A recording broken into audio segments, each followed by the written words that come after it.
fulfill their desires. Such a waste of existence.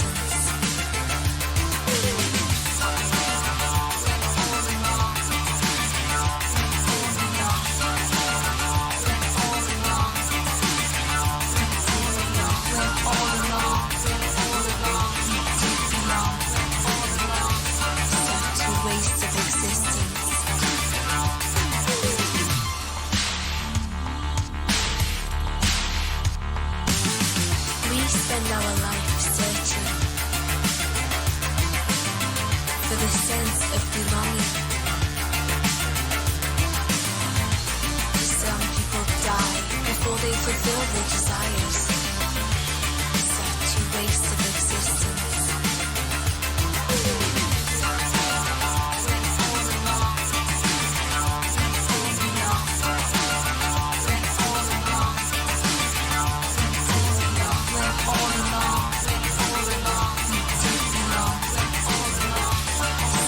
Waste of existence.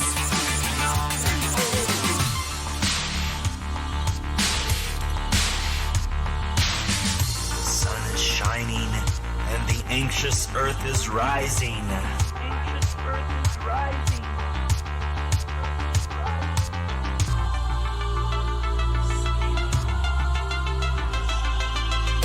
I'm so happy.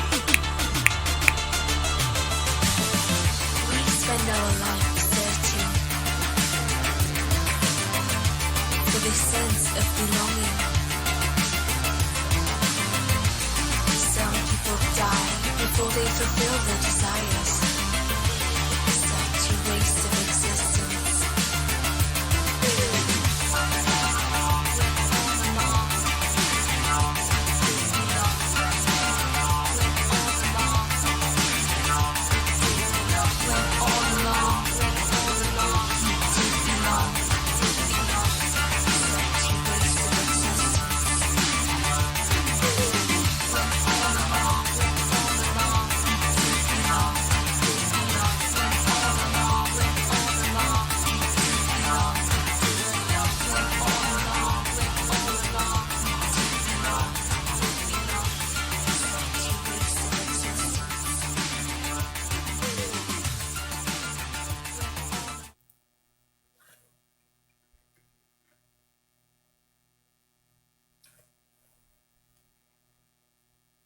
Hey, it's Double Tribble. How are you? It's the Double Tribble channel. My name is Ron. I'm in rural New Hampshire. I am surrounded by forests here with all kinds of wild animals and stuff. It's pretty cool. And I stream about science and all kinds of things. Today I'm going to follow up on the stream I did last time. This is really mostly a test stream, actually.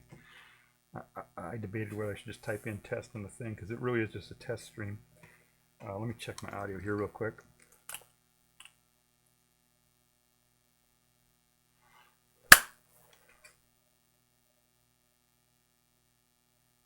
Yeah, it's off by a little bit, but not too bad, I don't think. Let me talk into the camera here a little bit and make sure we're in sync here. Okay, I think it's okay. All right. So last stream I did, I wasn't going to do a stream. I was going to take like a week off because it was so freaking cold around here, and turned out it wasn't cold. You know, the weather forecast, you know, they say what the low is, right? And they said it's going to be minus whatever 2 or 1 Fahrenheit. You know, the U.S. right? Everything in Fahrenheit, which is I don't know, like minus 20 or something like that. But anyway, it got down. It didn't get down. It stayed warm through most of the night, and it didn't actually get down to, you know, 0 Fahrenheit, which is like minus 18 Celsius until, you know, 4:35 in the morning. So it didn't, you know, it wasn't like sucking heat out of this place all night, you know. Plus, I went out there last night around 7, 8 o'clock or something in the dark, and we got enough snow here that I could shovel some snow up against the side of the house here, and that made all the difference. It makes all the difference when you've got fresh, cold snow. You know, snow that's really light, the fluffy kind. You know, that comes down when it's really cold. that's excellent insulation. It's really good insulation. So there's it just so happens that the bottom couple feet of this house is not insulated properly. It's just brick, and this heat just goes right out through it. So when there's enough snow, I tried putting these styrofoam things up there. Oh, I was going to bring one of those up here to show you. Oh well. Wait, I could get one. All right, when we get to that, remind me when we get to that. So I tried putting those on there, and that doesn't help. So last night I shoveled snow up against the side of the house, and that really kept it nice and cozy in here. It was really good. And I shoveled it all over every place that needs to stay warm, you know, that I could think of. Especially like around my warm room. I have a warm room in the house here, and so I really shoveled the snow up against that. So it stayed warm. That's good. Also, I keep the snow. These are some tips. I guess I'm already getting into the tips here, aren't I? If you're living in a snowy area, I like to keep, when it snows, you know, get fresh snow. You know, I used to go out there and shovel it all the time. I'd shovel all the snow away and clear everything all over the place. The problem with that is that when you do that, it allows the heat in the ground to escape into the air and go away, and then the ground gets colder more quickly. And it is colder. The ground is colder.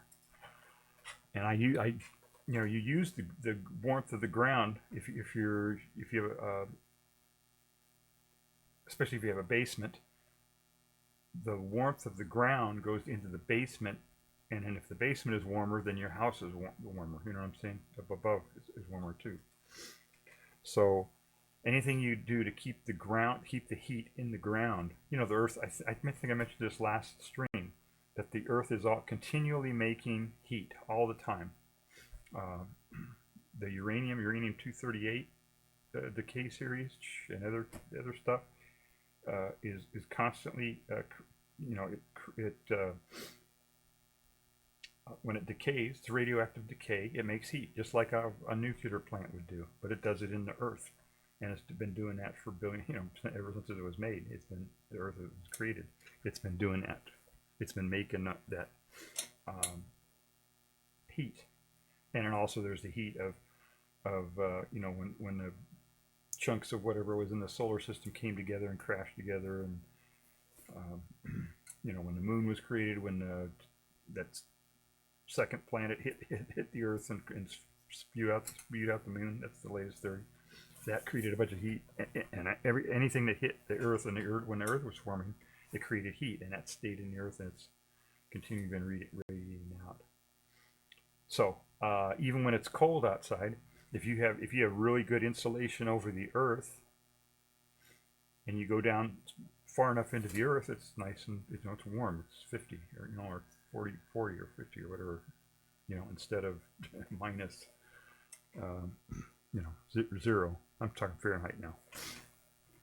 I keep switching back and forth to Fahrenheit. I should stick with Celsius.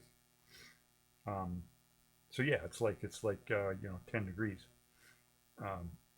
If you go down far enough, and that's warm enough that that's why the animals stay warm. You know, that's how they do it. They dig it, burrow deep into, as far down into the ground as they can. And if there's a lot of light fluffy snow on top, that insulates it really well, and you can stay warm that way. So that's what I did. I shoveled it up there, and we had it was sunny all day today. So we had full sun all day today. Although it was cold, it didn't get above minus 10, I think, Celsius here. So that's, 14 degrees Fahrenheit for those who live in the U.S. So it did warm up enough that I thought I would do a stream. However, I wanted to start the stream about an hour ago when it was a little bit warmer in here. It was, I don't know, 13, 14 degrees or something like that. And I thought I could do a real quick stream here. I thought I could be able to handle it for that, you know, an hour or whatever in this cold room here. Yeah. Oh, I didn't. Yeah. For those of you who didn't see my stream yesterday, this. I have a warm room. This is not my warm room. This is just this room here. I just leave. I don't heat at all. It's just if this is I don't heat this at all. The only time I heat this room is if it gets down to if it starts getting close to freezing, then I'll do stuff to try to heat up this room. Whatever I can, turn on some lights or computer, or worst case I've got a electric heater that I can use, or I take bottles of water, which gets to my next tip. Is to have bottles of water all over the place. I don't think I mentioned this. I mentioned it yesterday that I use a bottle of water. Right now I've got a nice warm bottle of water. I warmed it up to 45 degrees, and I'm using it to keep my toes warm, which is a good tip. So, because my feet get cold, and that's not good if you're going to be streaming. So if you want to stream and you have cold feet, try a warm bottle. That's a joke. Okay. So anyway, I got these bottles of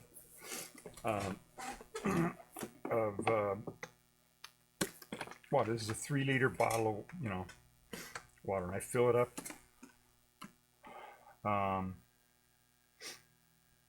And then if I need, when the sun is shining, you put these in this. You make sure these are in the sun. They don't even have to be in the sun really, but if they're in the sun, they'll capture the heat really good.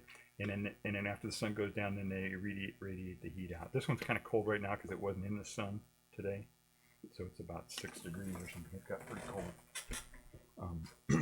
But if I need to, I can pop those into the microwave, like I just did with this one down by my feet here, and warm them up, if I need to. And I've got a few by my plants here. That's why I try to keep it above freezing, because most house plants don't do well when it gets freezing.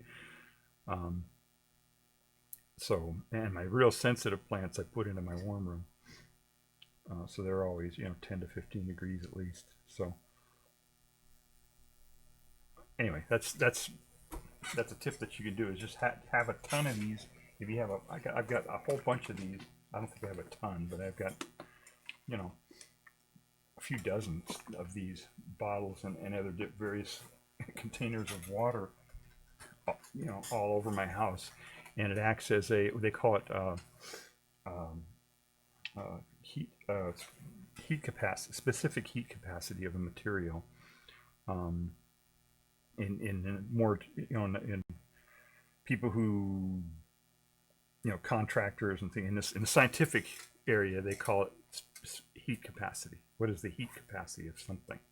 A mass, water happens to have a high specific heat capacity. In the contracting area and things like that, outside of the scientific area, they call it thermal mass. Just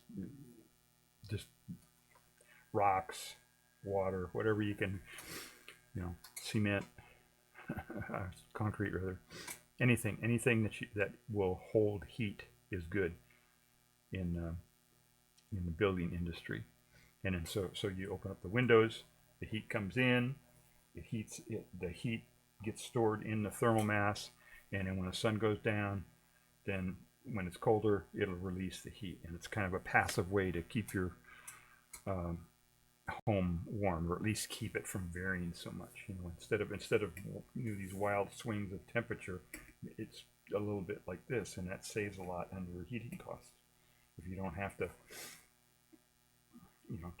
turn on your heat, try to keep a place cold when it's really, keep a place warm when it's really, really cold. And of course, after the sun went down, then I put my reflectors up. I've got this stuff here.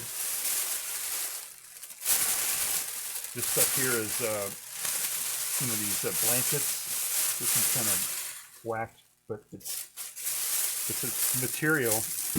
You've seen these, right? These Mylar emergency blankets. The blankets that the runners use and all that kind of stuff. That's what this is. Do you see that? No. You can't see through that. Oh yeah, you can see through that. Look at that. Huh. Okay. So it does let a little bit of the light through, but it blocks 99 point something % of the of thermal, of infrared. You know, I talked about this several times, right? And you've probably heard about the spectrum, electromagnetic spectrum. You got stuff, the stuff that we can see is light. That's in one part of the spectrum. And in the lower frequencies is infrared. That's heat. That's how heat is transferred. When you put your hands up to the sun like that, and you feel the warmth of the sun, that's infrared. That's stuff that you can't see that heat with your eyes, but you feel it with your hands, because you got sensors in your hands that are sensitive to that electromagnetic spectrum.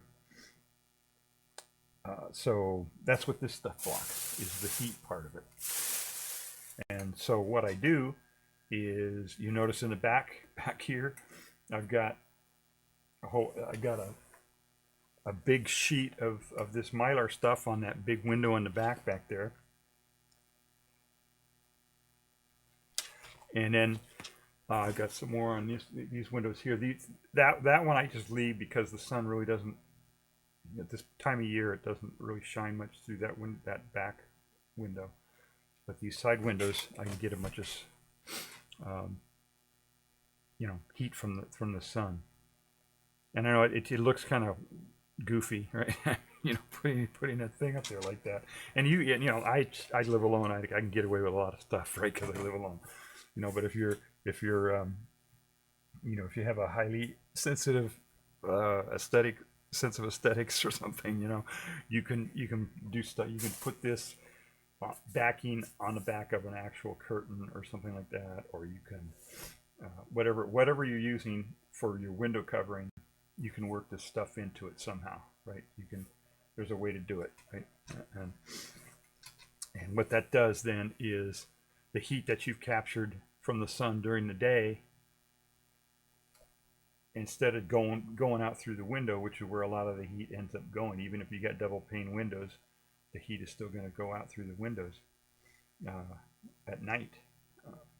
So what you do is you put this stuff up. This stuff reflects the infrared, the heat, so it will stay in the house. I mean, it still gets out, right? But it helps, right? Every little bit helps. So that was one tip with it. I don't think I explained that totally last time. I don't think I explained that totally last time. But the bottle thing, I don't think I got into that too much, really. And the other thing was, get one of these things. This is an infrared thermometer. So you point it at something, and it will. Let me do this here. Let's see. Oh no, it's not working. There we go. There. You see how it's measuring my temperature. See, my hand is 30 degrees right now, or whatever. This one is not this Chinese thing made thing. It's cheap, so it's not too accurate. It especially on the low end, and it varies. If the thermometer itself changes, if I keep it in my pocket or something, and I measure the same thing, it'll measure differently if this warms up. So it's not the best, but anyway, you should invest in one of these. Then you go outside of your house and point this at various spots of your house to see where it's hottest. You know what I mean? If it's it's cold outside, right? We're winter now, right? In the northern hemisphere, so it's cold outside.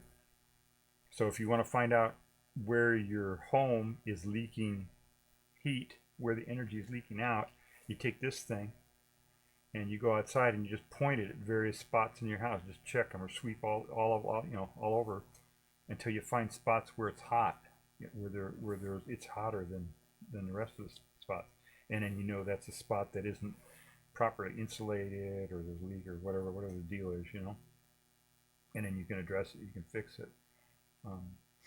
So the more insulation, the better, really. And if you had really good insulation, you could go without heat at all. You wouldn't need just your body heat would be enough to heat your place if you had good enough insulation. But that would be, you know, really thick, right? That'd be, but you can do it, you know. And that's what the animals do, right? I talk about the animals again. That's how they stay warm. They dig down into the do their burrow. Sometimes they'll line their burrow with leaf matter or whatever for insulation, or they just use their natural insulation, their the fur, and they curl up. And the combination of the, you know, their snow that insulates the ground, and then the ground is getting heat from below, from, you know, from the earth, the heat that's naturally in the earth, and so they maybe their little hole that they're in stays at 40 degrees or 50 degrees or whatever, and then if they're all curled up, then their fur will insulate even more, and then their body is, of course, mammals, right? They're generating heat all the time, and that's how they stay warm. You know, some of them have other mechanisms they can use. Some of them can actually get their body temperatures, you know, way down and stuff. And the ones that hibernate do that, and, you know, all that. But that has nothing to do with climate change, right? There's probably a connection there, but what else was there? What else was there? Oh, I mentioned this what this is? Yeah, this is I've got this sealed so it won't get exposed to the light, but I'll go ahead and expose it to the light now to show it to you.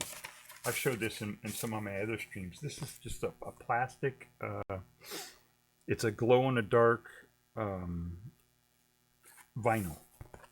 you know, and you can buy it anywhere. And it could be anything. You get any kind of glow in the dark material, whatever. They have glow in the dark paint, or, you know. But if you put these, if you have like sheets of this, you know, you can make big sheets, or you can paint a wall. There's lots of different things you can do to get this glow in the dark stuff in your home. And during the day, when the light, you know, when the sun is shining, or if you have your lights on in the early evening or whatever, it'll take in light, and then when it gets dark, then it will glow in the dark, right? Like that's what it's supposed to do, right? Glow in the dark. And the newer material, there's an older material, I don't think they sell that anymore, but this is the newer material based on strontium 90. Or is it? No, it's strontium, but not strontium 90. And it'll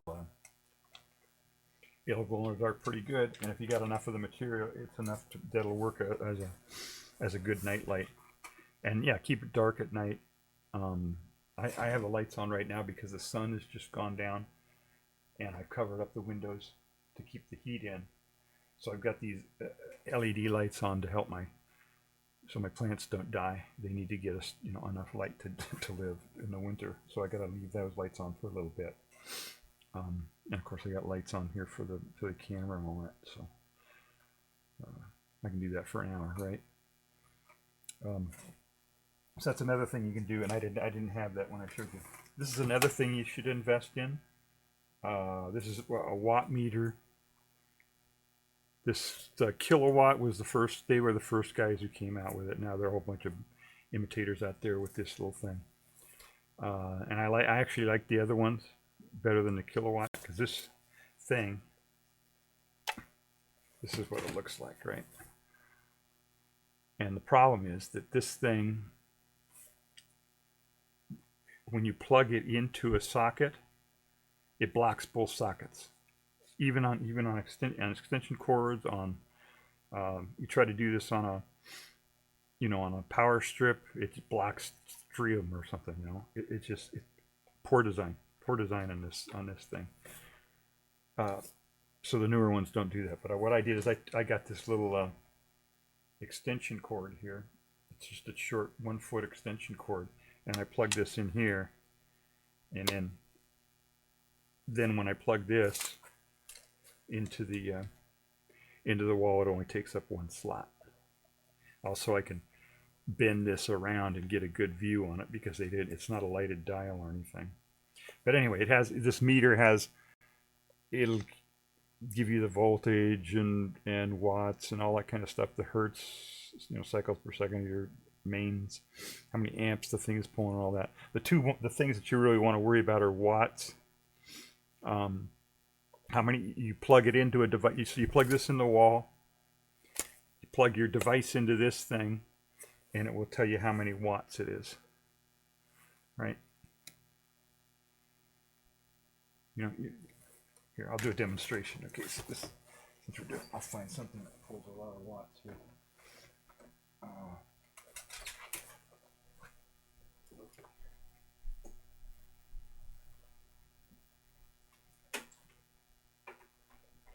All right, so I got a heater here, right? It's electric heater, and that's my backup, just in case I have it out here, so I can use it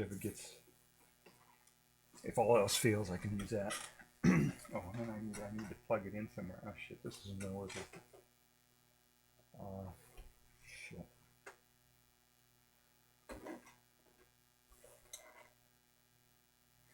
Okay, hang on just a second here. I wasn't planning on doing this demo, but it'll be kind of neat, cool to do it anyway.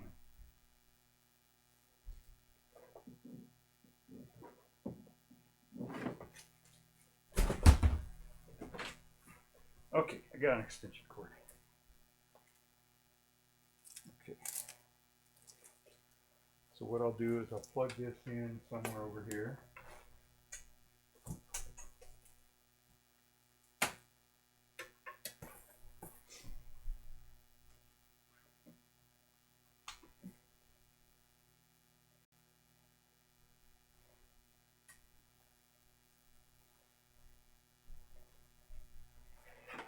We won't use this.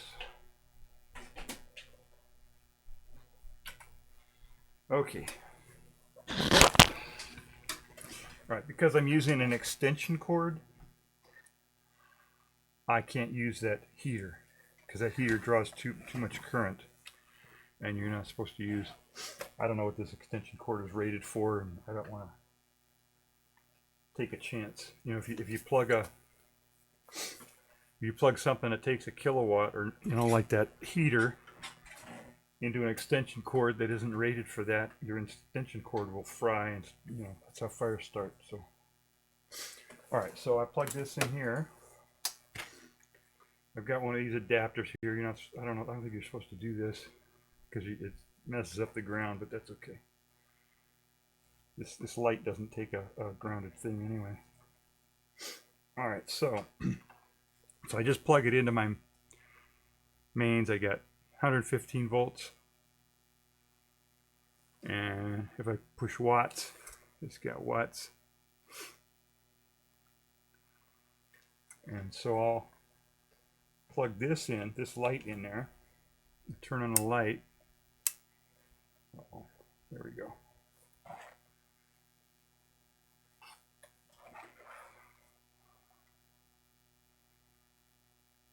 So there it is, it says 38 watts. So I've got a bulb that says it's 29 watts, and it's actually 38 watts. Yeah. Oops. There we go. So you can check how many watts your stuff is. You plug it in your refrigerator, your heater, just anything that's 110 or whatever, and you can see how many watts your things are pulling, and then try to the stuff that's really pulling a lot of watts, then you can try to cut back on that stuff. Things that are going to pull a lot of watts are going to be your heaters and stuff like that. You can check your computers to see which computers have the most are drawing the most energy, which can be really surprising sometimes. I've got a little laptop here that pulls it when it's really working hard, and it's trying to do videos and multiple stuff at a time, it maxes out at about 40 watts, but just ordinarily it's just 15 watts. This computer that I'm using to stream on right here, right now while I'm streaming, is about 100 watts, and another 10 or 20 watts for these monitors. So, but you can get, and just generally, the newer the thing that you have, the fewer watts that it pulls. But you have to balance that with, buying a new thing. Anything, we went through that last time, right? If you want to stop climate change or prevent climate change or reduce climate change, buy less stuff. Just buy less stuff. That's the way that you, because everything you buy puts CO2 into the air, just about. Because they gotta use CO2 to manufacture it. They gotta use CO2 to transport it. The whole thing. So buy less stuff. But if you're using a computer that's pulling, 500 watts or 300 watts or something, a gaming computer, and they come out with a newer one that's only 100 watts, and you're using it all the time, then maybe it might be worth doing it. You just kind of just decide what you want to do based on that.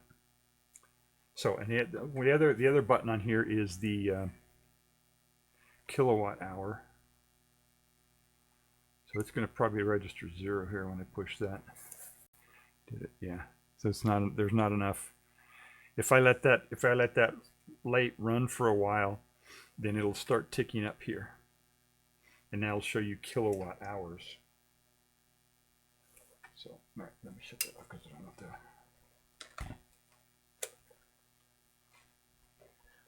And that's good for like your refrigerator or something like that just runs intermittently. Then you can measure it over time and see how, say over like a few days or whatever. And this thing will also give you hours that the thing has been on, right? It shows kilowatt hours. Can you see that? Yeah. And then you push that, and then it shows you how many hours. And this is 4 minutes. It says. So it gives you the time that you've had this thing plugged in, and it gives you the kilowatt hours that have been used. So then you can kind of you can figure out how many kilowatt hours you're using per day or per month or however long you want to measure it for. So that's good for, like I say, for refrigerators and things that are kind of automatically turning on and off, and maybe adjusting their, and that kind of stuff. It would be good for computers too, because your computer's not pulling the same watts all the time. If you're playing a video game, it's maxing out probably, right? It's pulling a whole lot of energy. But if it's just sitting there idle, then it's not pulling as much. But if you put that in there, then you can kind of get a feel for over a period of time how much energy it's doing. And that's another thing, right? Watts. There's 2 watts is how much energy is being used up continually. It's joules per second is what a watt is, but it's how much is the energy. Think of it as how, I don't like doing these analogies, but it's good for general audience. If you have a hose, right? If you have just a tiny little hose and it's spewing out water, then the amount of water it's spewing out per second is going to be small. So that would be small watts. Okay. If you had a big, like a fire hose or something like that, that's spewing out a whole bunch of water all the time, that would be a lot of watts per time, right? But then if you think, say the container that the water is going into, After a period of time, the container is going to be filled up so much, right? If it's a little teeny hose, then it will only fill up about this, a little bit. And if it's a big hose, then it'll fill up a whole bunch. And the amount that of water that goes into that container, that's kilowatt hours. That's the analogy, right? But it's electricity instead, or anything, any energy. Usually watts and kilowatts are often used for energy. They're almost exclusively for energy. Outside of science area, people just use watts for that. And then if you're in, if you're in U.S. or U.K. or something like that, then they talk about BTU. I think it's I think the conversion is. Oh, let's see.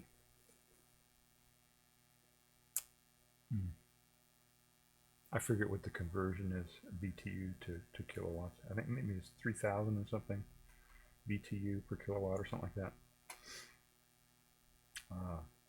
Yeah, I forget. But everybody's going to switch over eventually into the standard units. So just watts and kilowatts is all you really need to worry about. What else was there? Anything else that I needed to do? My stream seems to be going better this time. As I said, this is kind of a test stream, and it doesn't seem to be freezing, interrupting stuff. I made a minor change here to my setup, and it appears to be have corrected the problem, which is cool. That's good, because I was really let me see if they gave me transcodes here just for no, okay. Yeah, I didn't think so. So that's good. So this seems to be working. That's good. What else we got? Trying to think if there's anything else there was something else that I wanted to mention. Yeah, snow insulation. Oh, I know what it was. When I did my little demo, OBS messed me up. It was showing on the screen that I was outputting my my little tablet, but it covered up. So let me do that. Let me do that demo again. That'll be a good thing. I can test this thing actually that way. Let me kill this because I don't need that seems to be working. All right, so I'm going to bring this thing up and try to do that little tablet thing again.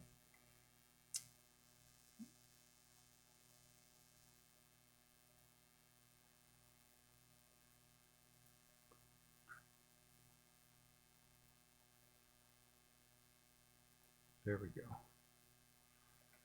So see how I'm smaller here. When I did it yesterday, it didn't. I reduced it, and it showed me that I had reduced it like this, but for some reason, it didn't get through to the get broadcast that way for some reason. So I'll do my little demo again. It'll give me a chance to see how this thing works. All right. So what I was trying to explain was heat in your house and how to store it and all that kind of stuff. This is a house. Oh my God. Okay. So if you got say the sun's out here somewhere, right? You got a window right here. So when the sun is out, the heat, the sun rays, sun energy is going to come through the window as light in the visible range, and maybe a little bit above and below that.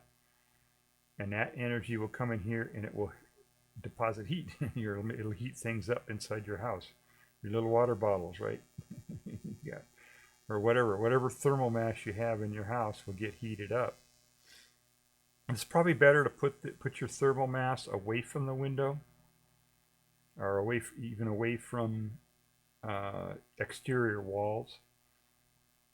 And the reason you want to do that is that at night, when they're releasing their energy, when they're releasing heat, it will that heat will pass through your room and provide heat for you, or your plants or whatever in the house before it goes out through the window or through the wall or whatever.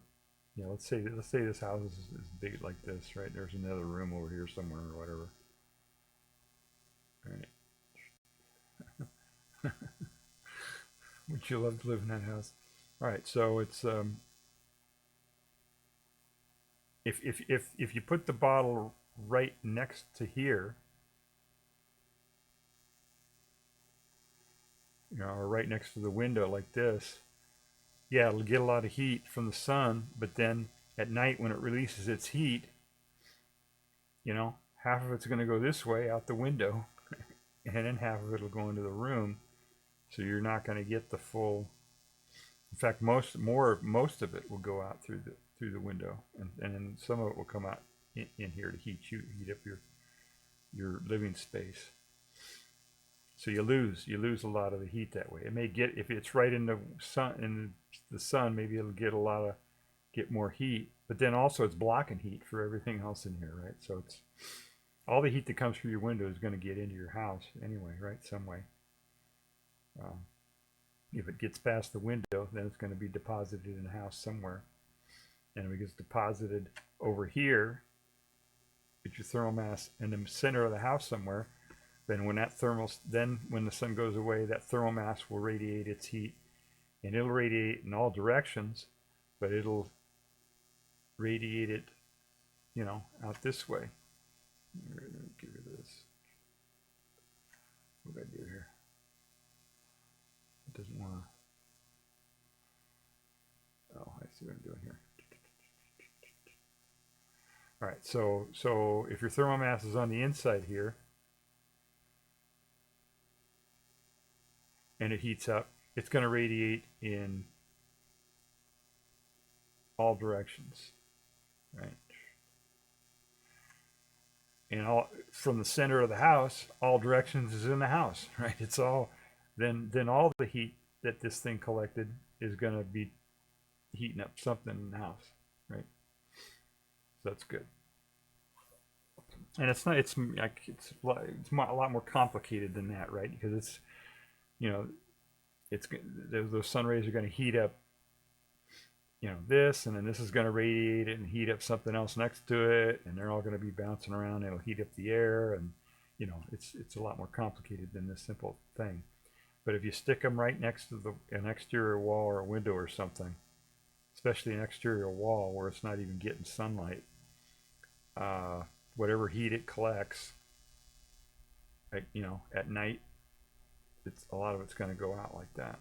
But my place here, when I first moved in, they installed, and you'll see this a lot of times, they'll install these central heating units so that the outputs vents for the heat unit are right on the exterior walls next to the window and stuff like that.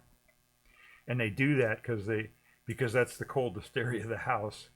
So they think, oh, all right, we'll put the heat where it's cold, but that's not efficient, because that heat will come out into the room right next to the window, and a lot of it will just immediately get lost out through the window. So it's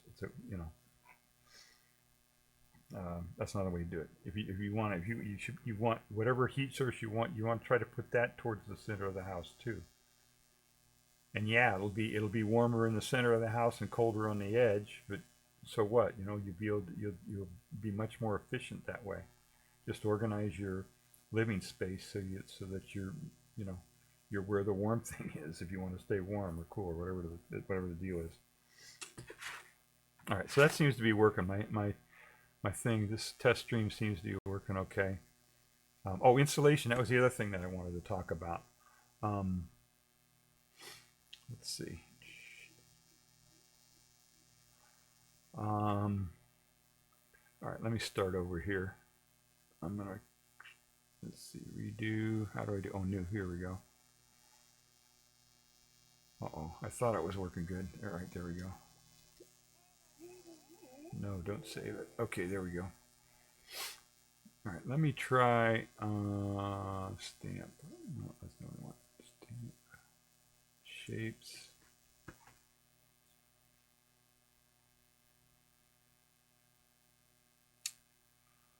Let's see if they had a...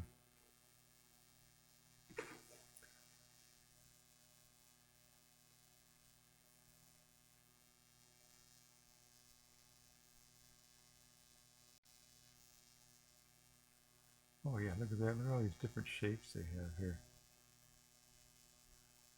Huh. Can you see that on there? No, that's off the side here. Let's see. Let me adjust this so you can see what I'm doing here.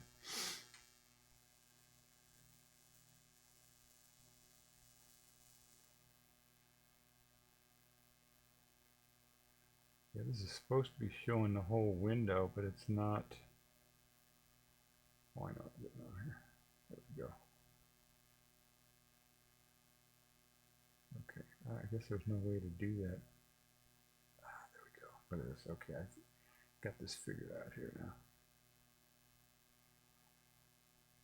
There we go. Now you can see what I'm doing here. I'm going through these shapes here. This is Tux paint. It's designed for kids. but all the other ones were too hard for me to learn, so I'm using this one.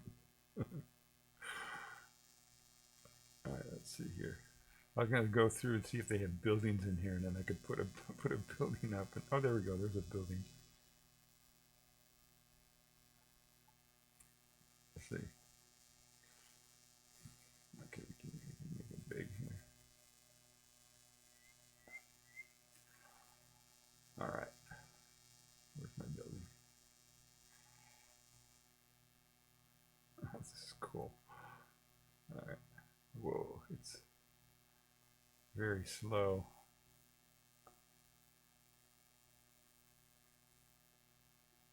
Hey, all right. That's a lot better than me trying to hand draw a building, isn't it? All right. Yeah, insulation. Oh, we were talking about ground too, right? Yeah, if you have a bunch of snow, the ground is always hot, right? Oh, the earth, right? If this is the earth, it's always, you know, under the ground is in the winter. The ground is going to be warmer than the air outside most of the time, right? The ground is going to be, you know, well, there's a frost line, right? As the winter goes on, or as it gets colder, the ground will freeze to a certain depth, and the more snow there is on top, the more the heat will be retained in the ground, and the frost line will be more shallow. But anyway, you've got a basement underneath your house, maybe, or maybe your house is built right onto the ground, or right onto a foundation that's on the ground, or whatever. And if you keep the snow piled on here, you know, maybe you just cut a little a little path or something from your door, and then cut to wherever you need to go, or to, you know, and that's it. Don't try to remove all the snow all over the place. Just leave the snow on there, and that snow will act as insulation. Especially the really fluffy snow is really excellent insulation. And so this heat that would normally just go straight out into the air here, it gets blocked and stays down here, and then this gets warmer and warmer and warmer and warmer. The ground all around your house gets warmer and warmer and warmer, and that heat will get into your basement, and your basement will be warmer and warmer and warmer. And then if your basement is warmer, your house, of course, is going to be, you're going to keep that warmer than your basement, most likely, right? And normally, if you have really good insulation, maybe that heat would go into your basement, would flow, because everything flows from, it flows from the hotter thing to the colder thing. That's how heat works. That's the second law of thermodynamics, right? It flows from the hotter thing to the colder thing. So, and the colder thing is, the faster the heat moves. So if your basement, if you took away all this snow, then the heat from the ground would go up into the air. The ground would be a lot cooler. Your basement would be a lot cooler. And if your basement is colder, then the heat from your house is going to flow into your basement more quickly, and your house will get colder. And vice versa. If the ground is warmer because you kept the snow on there and kept the ground warm around your house, then your basement is going to stay a little bit warmer, and this heat isn't going to flow as much to the basement, through, So that's a good reason why you do that. And in insulation in your house, the same way. Inside your house, it's air, right? The air is going to flow through inside your house, right? Even if you got stairs and doors and everything else, it's still going to eventually flow through your house. And this is a two-story house, I guess. So warmer air, as air or any gas really gets warmer, it expands because the molecules are, when something gets hotter, the molecules are moving faster and they're bumping into each other, and they need more room to bump, to move around because they're bumping around. So it expands, and there's this same number of molecules of air need more space. And if something has the same amount of density or the same amount of mass in a larger volume, means it's lower density, which means it's more buoyant and it will go up. That's why they say hot air rises. That's what happens. The hot air goes up. Heat doesn't rise if there's no fluid for it to convect through, or solid or anything. Heat is not going to rise, but hot air will rise. So or hotter air. So the cold air will be down here. The hotter air will be up here. And that's just the way it works. And you can try to circulate it, but if you circulate air, then that causes other problems, because then the air is going to be blowing against the exterior walls, and if air is moving, too much quickly against the exterior walls, it will allow the heat to get out more quickly that way. It's like, wind chill factor. You've heard of wind chill factor. It's when the wind is blowing, things cool down more quickly, including your house. If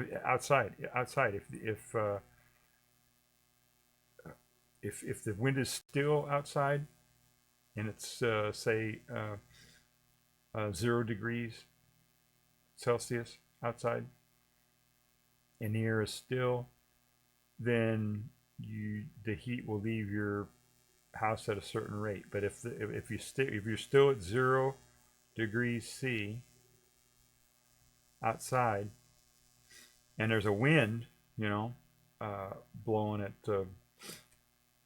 20 miles per hour, 30 kilometers per hour, whatever, it will take the heat as it comes out of the house here, and take it away more quickly and replace it with cold air, which means, right, colder air causes the heat to move more quickly, and your house will cool more quickly. Even though it's the same temperature, 0 C with still air, will not draw heat out of your house as quickly as 0C with a 20-mile-per-hour wind outside. So the wind chill factor affects not only you when you go outside, but it also affects your house. Your house gets colder more quickly when there's a wind chill factor. So that's something to pay attention to, as you're trying to, plan, whatever, that your house is going to get colder when the wind is blowing outside. That's something to think of. And so that's a good reason to maybe plant a lot of plants. Put trees around your house or something like that, to block the wind. Look at that tree. What a masterpiece. Or whatever. Maybe. I don't know. There are a lot of things to consider on planting stuff around your house. Especially if you live in California right now, right? You don't want to plant a lot of stuff around your house. All right, so insulation. Yeah, so the more insulation you put on there, different stuff has different. They use R values as how they do it, but it's the higher R value, the better the insulation. So the more insulation you have, insulation makes it harder for the heat to go through the wall. Is all it is. So if you put more insulation on here, on your house,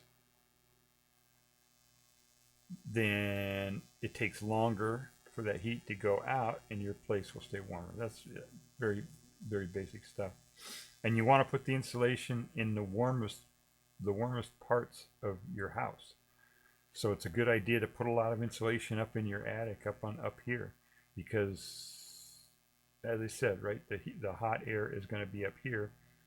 And if you use one of these little guns right here and you get in your house, like right now, even in here, I can point up, anywhere. So up there, it's near the ceiling, it's about 11 degrees, but here on the floor, it's 7 or something. That's why I got my little hot water bottle.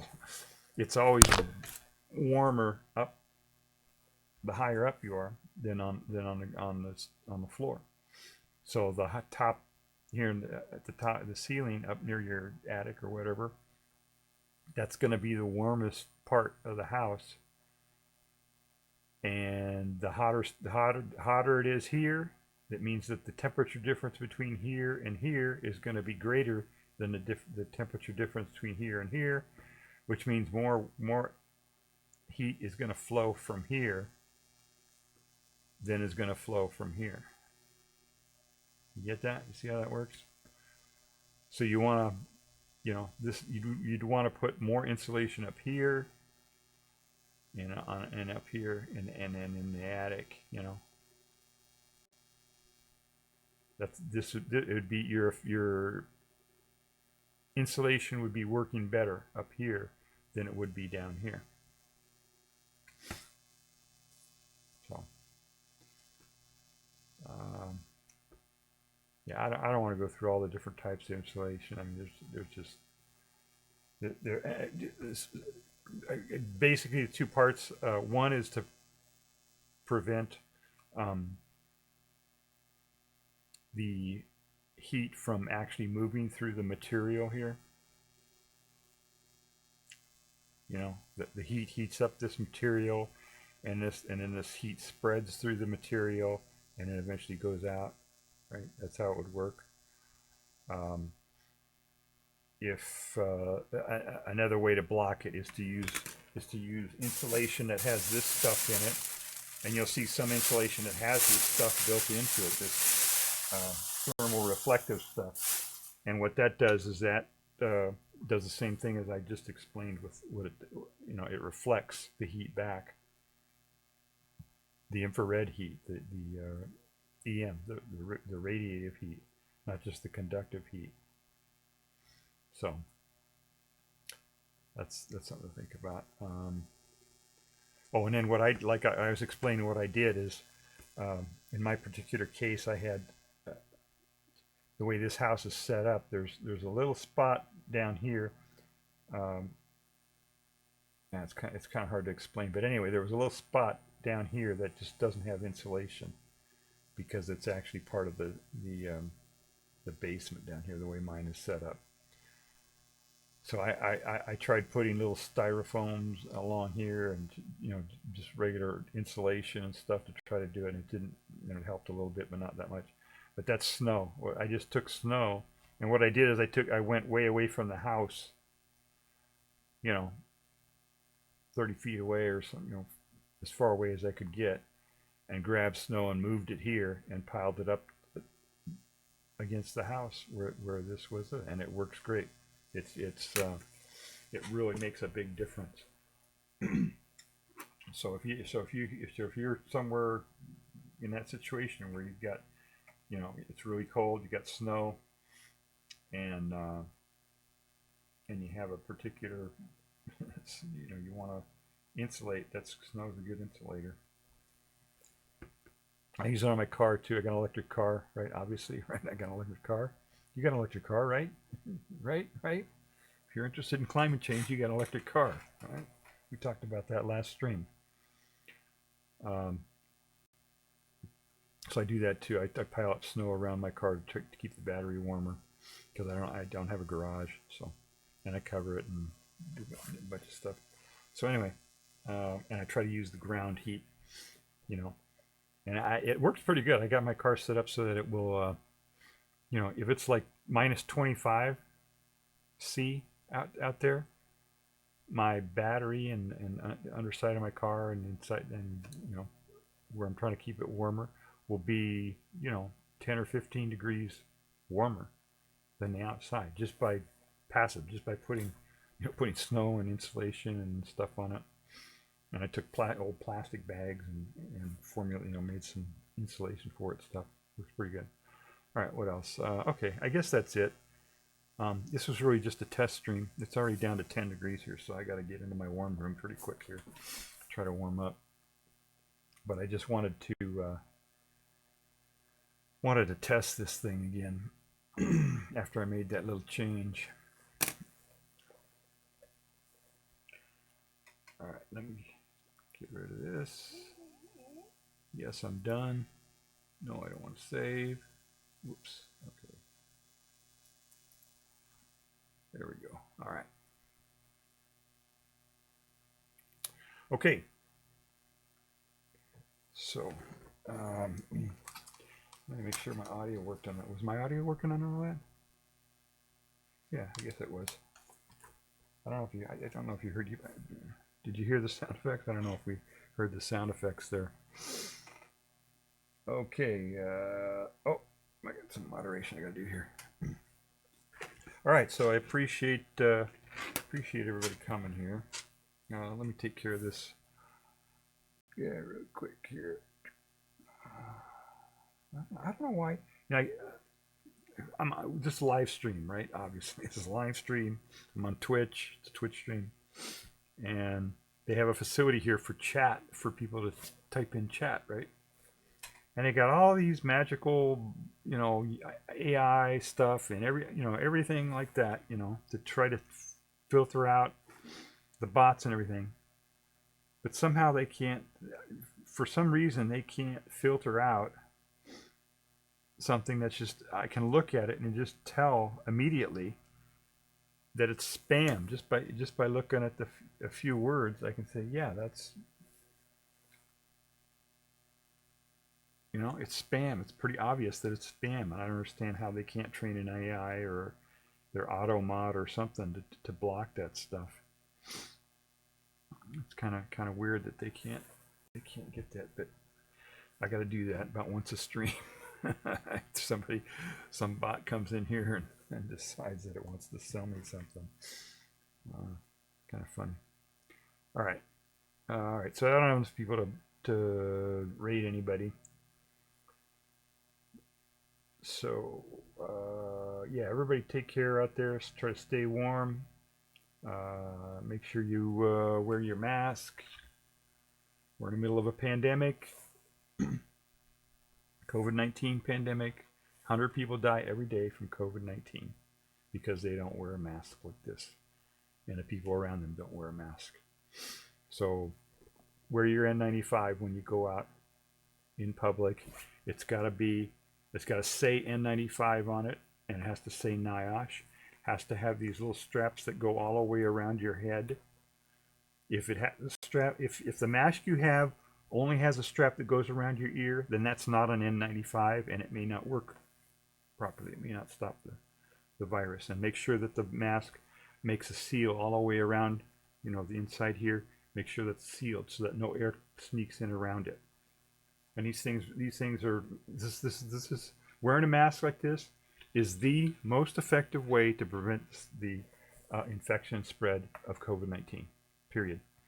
And that was known at the beginning of the pandemic. They knew that. So please do that. Please wear your mask when you go out in public so you don't kill anybody. All right. Thank you for coming to the stream. If you like the stuff I talk about, go ahead and give me a follow on Twitch. And I'm also, these VODs are available on YouTube for now. So you might want to give me a follow or subscribe or whatever they call it there over on YouTube also, if you like this kind of stuff, to support the channel. All right, thanks for watching. Everybody take care. Bye.